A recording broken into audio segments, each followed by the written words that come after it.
God remembered Noah, all the animals, and all the livestock that were with him in the ship, and God made a wind to pass over the earth. The waters subsided. The deep's fountains and the sky's windows were also stopped, and the rain from the sky was restrained. The waters continually receded from the earth. After the end of 150 days the waters receded. The ship rested in the 7th month, on the 17th day of the month, on Ararat's mountains.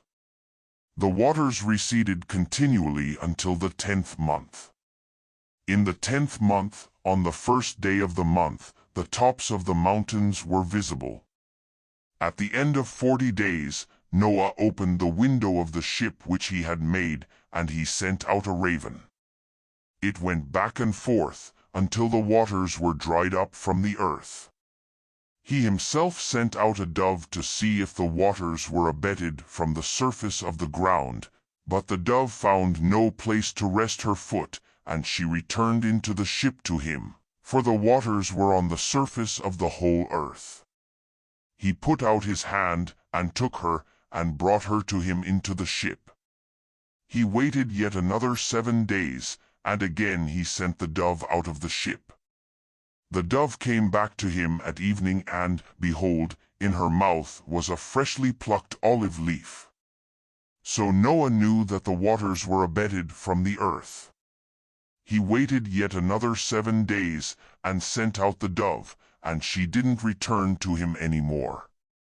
In the 601st year, in the 1st month, the 1st day of the month, the waters were dried up from the earth.